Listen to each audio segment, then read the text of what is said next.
Well, the weekend has officially begun, and we welcome you to this 2K Sports presentation of NBA basketball. Along with Steve Kerr and Clark Kellogg, this is Kevin Harlan. We've got the Atlanta Hawks and the Los Angeles Clippers. And there's certain to be some disappointment because, Clark, of the injury to Chauncey Billups. Well, it's going to be a few weeks until he's back, but that's not as bad as it could have been. It could have been much worse. In the end, given the way it looked when he was helped off the court last game, I think he'd consider that good news. I agree, Clark. I mean, it could have been a lot worse. And I know being out for a few weeks will be very difficult for him. But this is probably best case scenario when you really look at that replay of the injury from last game. That was gruesome. Looking at the starting five for the Atlanta Hawks. Josh Smith and Al Horford at the 3 and 4. Teague out there with Kyle Korver. And it's Pachulia in at the center position. And for the Clippers, in the front court, it's Caron Butler, Blake Griffin, and DeAndre Jordan. Willie Green out there with Chris Paul. You know, you think about the best dunkers in the game, I think Josh Smith has to come to mind. He did win the dunk contest back in 2005. But when you have that combination of creativity, power, and explosiveness, look out. I mean, this guy's going to be on the highlight reel. And the Clippers making a switch here. Crawford's checked in. And the dunk by Jordan. There's no stopping him when he gets to the basket like that. If you can't foul him in time, just get out of the way. There's the bucket. Good. And you think especially of the great dunkers, young dunkers among the left-handed players, Josh Smith is right there. Oh, I would certainly put him on the small roll call list, Kevin. This guy can bounce, and left-handed even looks sweeter gliding through the air, punching it down on people. Very few players have his explosiveness. I mean, man, can he ever glide to get to that rim? And that is good. Well, he can shoot the three. We know that. But I'm not sure the D does. I mean, they weren't anywhere near him on that possession. Now here's Butler. He's coming off a 16-point game against Dallas. Takes it up for the stuff. An open lane right there. Pretty much saw the daylight he wanted and took advantage. Yeah, great opportunity, and he seized it without much hesitation. Yeah, a little too easy, if you ask me. The defense really needs to tighten things up here. You almost could see it happening, the Clippers being a playoff-bound team last year with the talent they brought in, and they actually made a splash in the playoffs. Now here's Butler, averaging 10 points per contest. He kicks it to Korver. And the shot is good. Korver's got 8 points. Tough first-round matchup with the Grizzlies, and they had some injury scares in that one as well, Steve. Yeah, but they were able to pull that series out in dramatic fashion, winning in Game 7 on the road before getting swept in round 2 by the Spurs. But all in all, a very... Oh! Are you kidding me? That was a power punch right there. Oh, great. How about that elevation? Man, some major hops and vertical there. That's your point guard right there, ladies and gentlemen. Unbelievable, aren't they? Some of the best athletes in the world playing that position. Amazing. These guys able to create and dominate. Horford dishes to Korver. Crawford with the steal. Now the Clippers. Oh, how about that basketball, man? Wow. That's a gut punch right there, Clark. Cough up the ball at one end and get beaten on the break at the other. Yeah, that really hurts. That's painful. And it's Smith missing. I tell you what, folks, I bet he won't miss that shot next time he takes it. And you look at Hawks coach Larry Drew, considered a player's coach. He spent 10 seasons as a player himself at the point guard position, playing for 5 different teams. So he's been in the NBA for a long time. And the Hawks making a change here. Harris is checked in. Pachulia. Smith with a screen on Griffin. Nice job coming off that screen. Boy, he did a nice job losing his man on a good pick and then just buried the jumper. That is basketball 101 right there, Kevin. Good ball movement here by the Clippers. Paul with the 3. And that one's good. Paul's got 9. And Larry Drew, a basketball lifer, Steve mentioned. Steve, you know, what are the challenges for him with this Atlanta team? Well, they've always been a team, at least the last 5 or 6 years, it's just good enough to get to the playoffs and maybe win a round, but not good enough to get over the hump. Now they're going through some changes with the trade of Joe Johnson. They've cleared up a lot of cap room, so I think the challenge is to keep them competitive while they retool and rebuild here the next few years. Smith kicks to Harris. Pass to Horford. T. Smith outside. Out to Harris. Dishes it to Horford. Tries from 16. And good coming on the assist from Devin Harris. Smart. Use that big height advantage. Get the shot off. Well, it's hard to put a big man on him, Steve, that far from the hoop. I mean, he's versatile. A drive by Paul. Here's Griffin. And he uses both hands to jam it in. That's what he's all about. That's who he is, retrieving those misses and exploding right back to the bucket. Prime example of it right there, no question. Good. Well, it's been a high-scoring, competitive game through the first quarter of play. The Hawks on top, up by 2. We'll be back shortly live from Staples Center in downtown Los Angeles. Well, up to this point, a closely contested game as we start the second quarter. Well, from what you guys are seeing from the Hawks, what are you thinking about their performance? And they've done a nice job here offensively to establish a rhythm and a pace to this game. And I like that they're finding ways to score, playing well here, Steve. On the court for Atlanta. Inside, it's Al Horford and Zaza Pachulia. Devin Harris is out there with Lou Williams, and it's Smith in at the small forward position. Let's go to our sideline reporter, Doris Burke. Doris, what do you have? Well, guys, DeAndre Jordan, one of the premier shot blockers in the game. He's trying to learn all the tricks of the trade, waiting to jump until after the ball is released. Also, he said, I'm working on blocking to keep the ball in bounds or blocking to a teammate, like Bill Russell did. Guys, there's no question, despite his success, Jordan still has a lot of untapped potential. Unlimited potential, Doris. Thank you very much. Yeah, he's still rounding out his game. He has all the physical tools you could want, but it's just a matter of continuing to put in the work.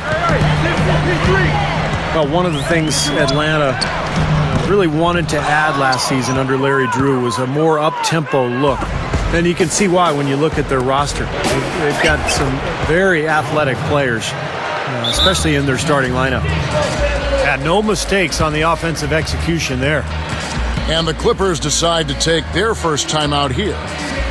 So many guys, as you said, Steve, who have a blend of size and speed and incredible athleticism. It just made sense, I think, for them and, Coach Larry Drew, Clark, to get him up and down the floor, run him baseline to baseline, get a speed game going. Well, Kevin, it's easy when you have players like they do to play an up-tempo game. I mean, that's a good fit for that team, a good style for that team. I look at Atlanta, and every player can not only get up and down, but can finish at the rim through contact.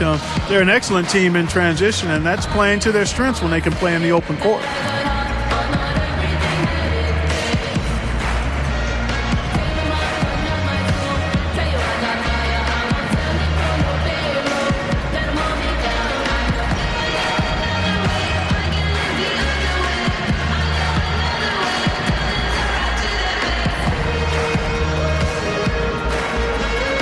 For the Hawks, Korver comes in for Devin Harris, and it's Teague in for Lou Williams. Well, let's take a look at some of the numbers for Al Horford. 10th in field goal percentage, and of course he's in the top 15 in rebounding, so a very strong presence in the paint. And Steve, you touched on his outstanding field goal percentage. I mean, he hasn't gotten there just simply by having a hot hand on occasion. I mean, it's also a product of how hard he works to find those good open shots. Caron Butler has reinvented himself here in the latter stages of his NBA career, Kevin. He used to be a slasher, a guy who would get to the rim. Now he's more of a spot-up shooter, but he's still a player who makes a major impact on the game. Yeah, he does a good job moving without the ball and causing problems for bigs that are trying to guard him. The thing with Caron is that even though he isn't as tall as some of the post players he faces, he's just as strong and uses his quickness to an advantage. Boy, Chris Paul is such a joy to watch. A technician offensively, if you will. Always alert, ever in control. And he typically exploits whatever mistakes the defense makes. And it's going to be 2 free throws. Drew contact on the shot. Well, we talk about Chris Paul, one of the premier ball handlers in the league, and Steve, he can get anywhere he wants to on the court. Yeah, and that's because of his incredible strength, Kevin. It's very deceiving. Paul doesn't look like the biggest guy, but he's really, really strong. And so all he has to do is get just a step by his defender, and then he's got the strength to hold him off and then create enough space to knock down that shot. Crawford kicks to Paul. And the call will be against Al Horford. And that'll be his third foul so far. That's the risk you run by staying out there as he picks up his third. Paul gets a screen from Butler. There's Crawford with the three. And a great assist by Paul as that one goes in. Crawford's got 5 now. Well, with the Clippers, the nickname Lob City caught on pretty quickly, and it was based on 3 guys: Chris Paul, Blake Griffin, and DeAndre Jordan. And it was a great nickname, well justified, because there were so many alley-oop passes from Paul to those 2 big men, and it made for highly entertaining basketball. Let's go now to the sideline and catch up with Doris Burke. Hey, Doris. Gentlemen, the acquisition of Chris Paul by the Clippers, greeted famously by Blake Griffin, who joyfully said to teammate DeAndre Jordan, "Lob City," after hearing the news. That name took on a life of its own, becoming Lob Angeles in time.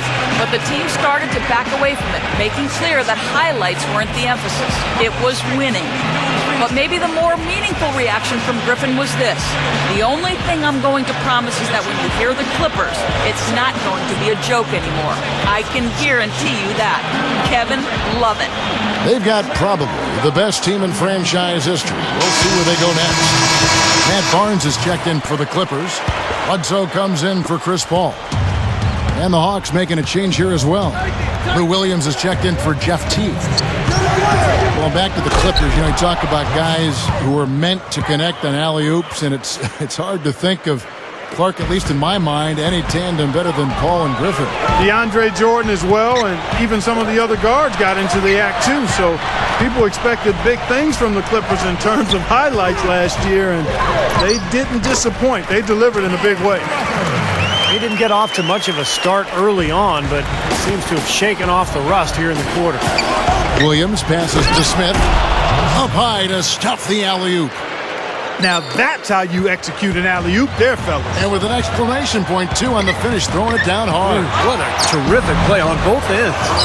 Well, those chances are almost always 2 points for him. I guess the defense did what it had to do to bother him. Goes up on the high post. In Atlanta again with the bucket. Looking at the last game for the Atlanta Hawks, it was a win against the Nuggets.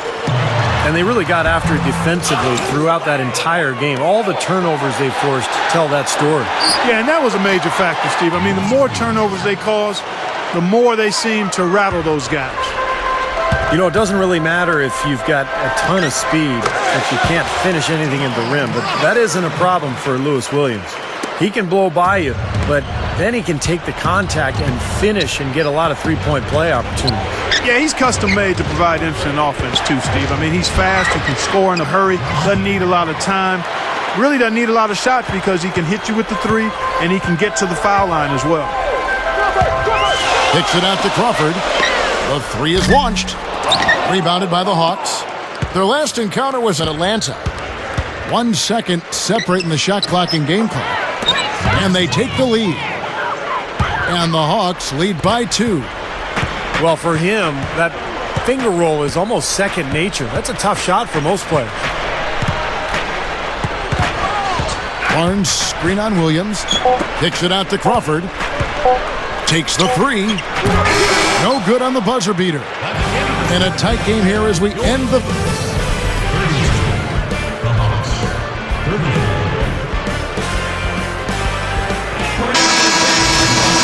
And now the start of the second half. Neither side jumping out ahead through the first 2 quarters. It's been a clinic by Chris Paul. The way he's moved through the defense so far through 2 quarters, it's like everybody but him is in slow motion. Well, he's just that quick going to the basket, Steve. I mean, the help defense just isn't getting there in time, and he's been able to finish. And now let's check out the lineups courtesy of Gatorade, all fueled up and ready to go for the second half of basketball. So for the Clippers right now, Griffin at the 4 and Jordan at the 5. Chris Paul is out there with Crawford, and it's Barnes in at the 3 spot. And the defense really has to pick it up here, guys. They allowed themselves to get picked too easy. You know, Atlanta's an interesting sports town, guys. It's kind of a transient town. A lot of people who have moved, you know, maybe from New York or Chicago. So you don't have the passionate fan base down there that you might expect. And that's hurt them, I think, over the years. They haven't had the same gate receipts as some of the other big market teams. And that's been tougher to deal with. There's the feed to Korver. Pulls up. It's hauled in by the Clippers. Griffin's got 5 rebounds tonight. I want to keep it rolling here following the win against Dallas. And I thought the key factor was the contribution from the bench. So true. I mean, a few of those guys came into the game and instantly sparked their offense, and you love to see that from the second unit. And here we go. Fast break. Paul's got it. And again, it's the Clippers from deep. 3 for 3. You got to like this hot start in the third quarter. And it's not just the Hawks, but with all Atlanta teams, Falcons and Braves, they have a hard time selling games out there when it isn't Clark a playoff situation.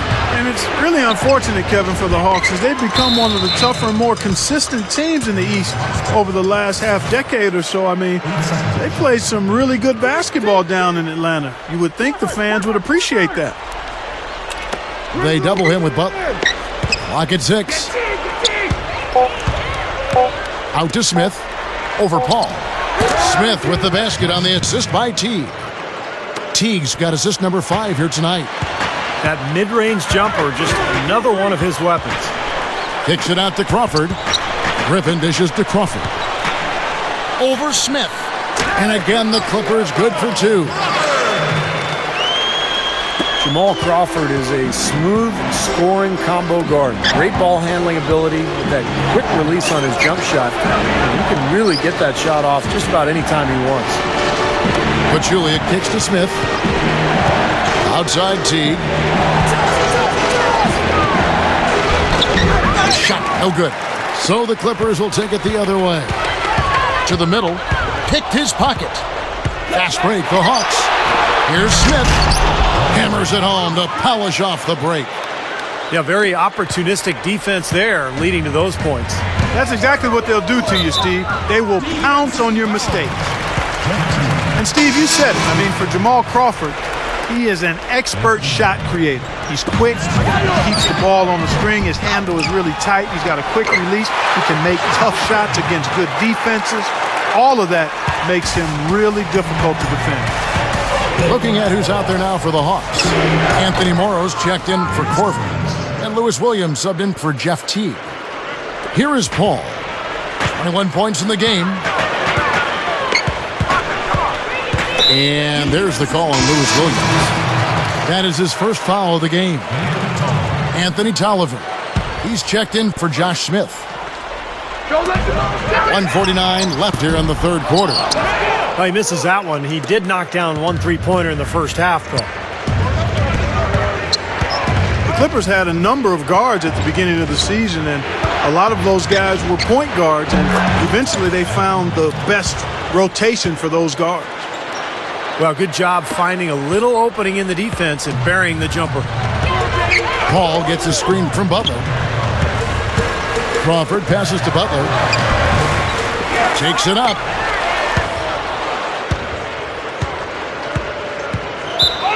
.112 left in the third quarter. Out of bounds, Atlanta will take possession. In a moment to check out where DeAndre Jordan sits in the league rankings. Second in field goal percentage. And he's also blocked enough shots to put him in the top 15 in that important defensive category. And let's look at his phenomenal field goal percentage again, Steve. I mean, that's really a function of good teammates, a good system, but most of it is just taking good shots and making most of them. And that one's good. Green's got his first 3 points of the game. Back to the Clippers, sometimes they had to go a little bit small, running 2 guards, in fact 2 point guards, but Steve worked out overall for him. And I think the reason it works, Kevin, is that those guards despite their lack of height, were very smart and very strong. I mean, you look at Chris Paul, Eric Bledsoe as well. Those guys are able to guard players taller than them because of their immense strength. Morrow, no good. The Clippers trail. Next matchup, they'll be home against the Suns. And that's the third of 4 straight played at home. You know, some good games going on, and that Phoenix game especially has caught my eye. Hawks have gone 7 of 12 from the floor since coming out of the break. And here is Williams. He's got 10. Makes the lead pass. Griffin with the steal. A finish. And then Paul slams it in. 7 lead changes now, and we're just in the third quarter. Yeah, each side having a tough time staying in front. Well, the fans love it. I mean, a tug of war, back and forth affair, but if you're a coach... And as we conclude the third quarter, what a game, neither team giving ground. Clippers ahead, leading by just 1. And fourth quarter basketball will be coming your way on 2K Sports right after this.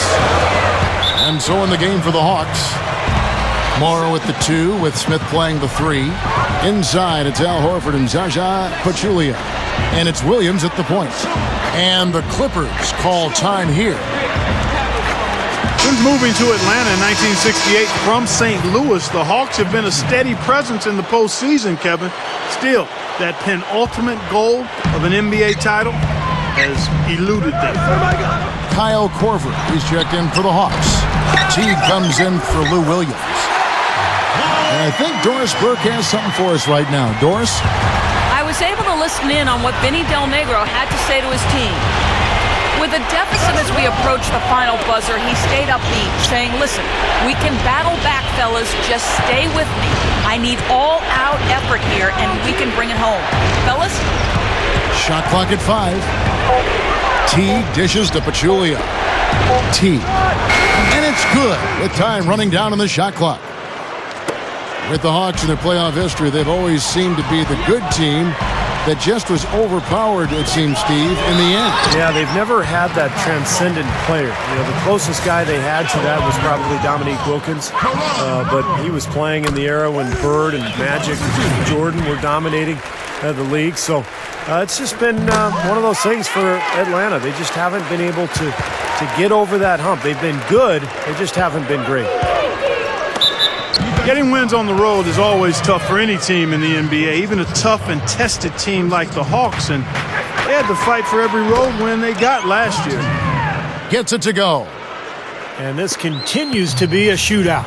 Well, I'm a fan as well as a commentator, and I love this fast-paced action. I mean, it's going back and forth, back and forth.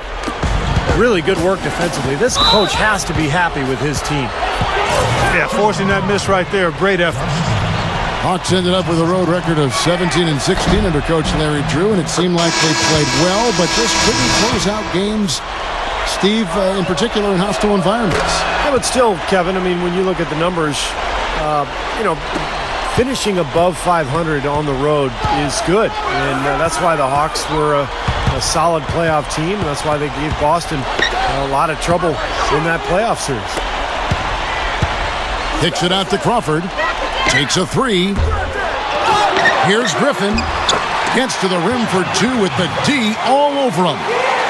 And what I like watching, Kevin, with this guy is his ability to just chase down rebounds. I mean, he plays so hard, hustles from the opening tip till the final buzzer, and it really shows with his work on the offensive glass.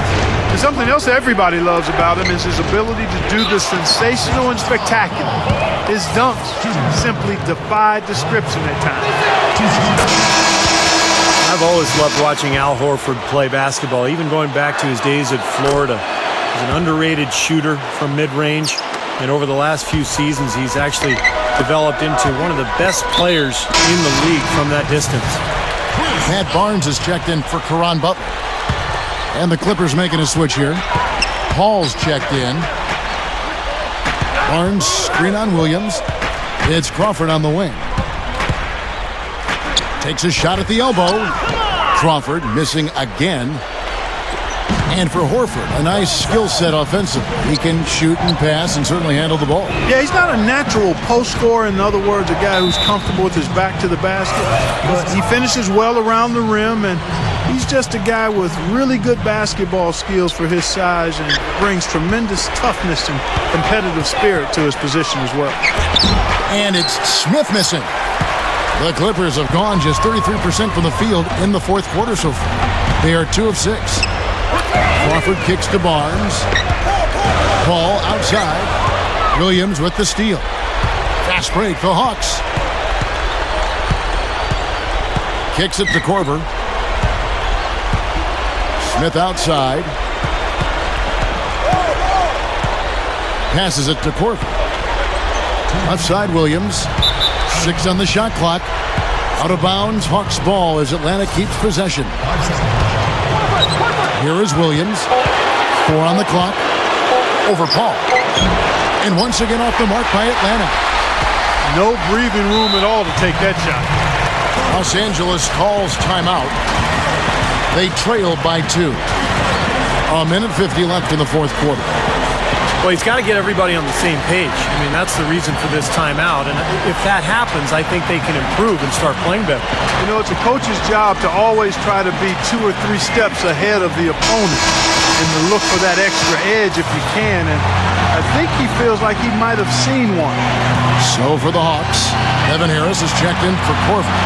And it's Teague in for Lou Williams. Crawford's shot is good. That's his first three-pointer of the half. Remember, he did make one in the first half as well. Harris setting the pick for Teague.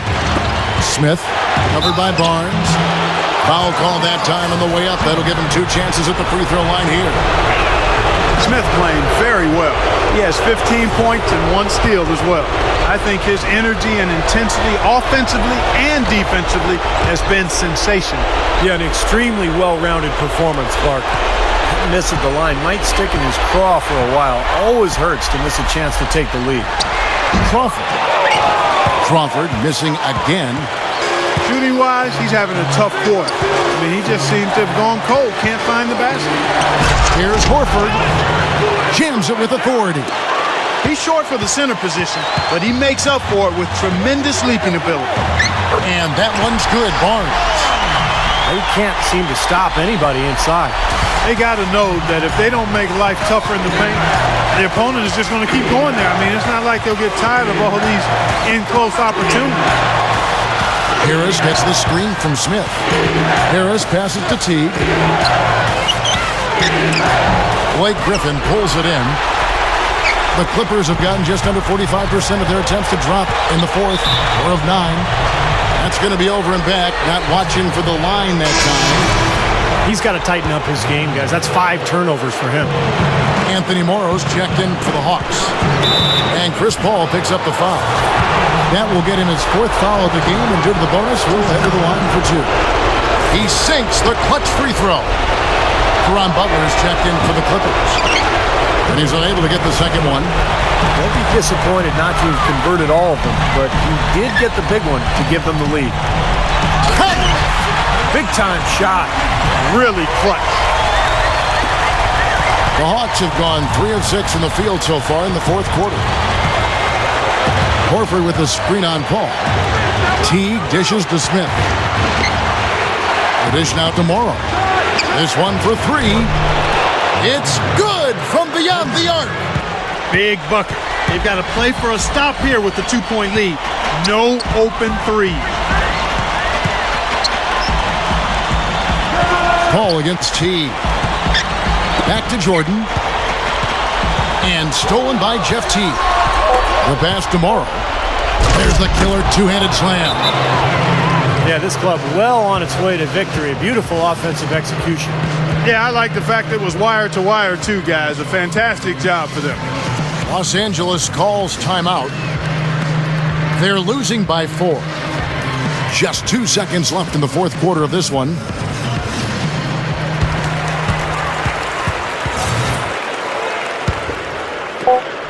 Paul for 3. Can't connect. And so it's the Hawks who come out on top. Well, they don't get much more exciting than that, Clark. They sure don't. And when it was gut check time, this team kept their composure, kept their emotions in check, and got it done. And that about wraps it up for Clark Kellogg, Steve Kerr, and Doris Burke. This is Kevin Harlan thanking you for watching the NBA presented by 2K Sports. And now, Jordan presents our player of the game, Jeff Teague.